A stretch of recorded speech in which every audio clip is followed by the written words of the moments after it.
All right, everybody, today we are going to be talking about landscape fabric. You know, with landscape fabric, we get lots of questions on what's the right kind, how much should I get?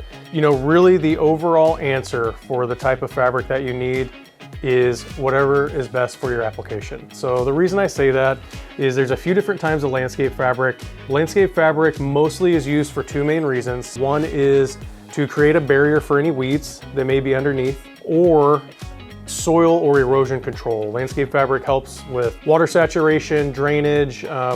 So it's used for both.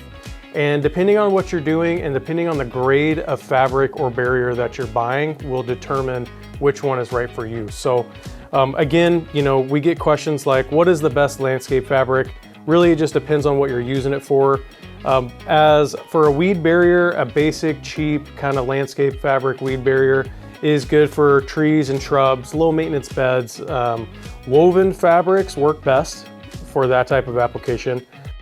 For stability, if you have erosion control or you're worried about drainage problems, you know, non-woven landscape fabric works the best. You can go to your local hardware supplier, Lowe's, Home Depot, whatever the case may be, and you can read up on which ones are which, because once you go to the stores, I will tell you, there's lots of different versions, lots of different kinds, lots of different lengths and widths that you need to account for. So the two main things to really look for when you're buying landscape fabric is, for one, how much do you really need?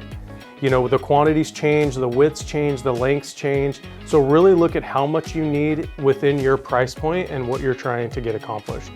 The second big thing is, you know, is it gonna be for just a basic flower bed, or are you gonna be putting it underneath a patio, concrete walkway, gravel? Because that will determine which kind of fabric you need, because you don't wanna buy the cheapest just to throw it down and say you did it, because it won't be effective.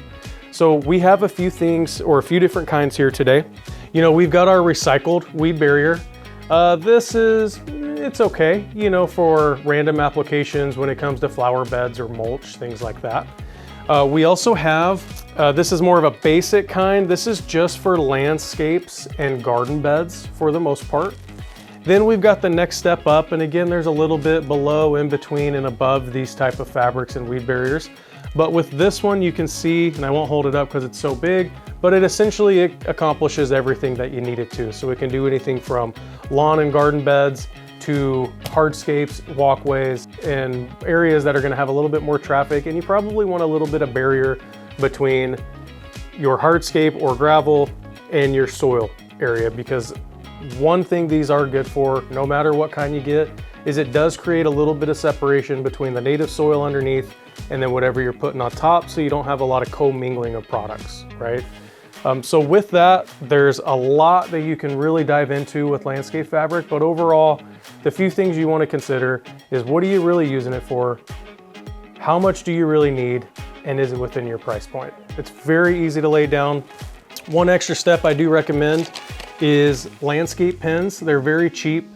These pins are very easy to install. And once you're putting that landscape fabric down, really these help keep it in place. And I highly recommend using this with any kind of landscape fabric you have, especially if you're doing it by yourself. You can pin it on one side, roll everything out, and secure it. So with that said, good luck on those weeds. Definitely put down landscape fabric. We highly recommend it here at Transblue as just a standard practice in any job that we do. Landscape fabric does help significantly with weed control, erosion control, and drainage. So good luck. Thanks for watching the video. If you like this video, please like and subscribe below, and we'll hopefully see you very soon.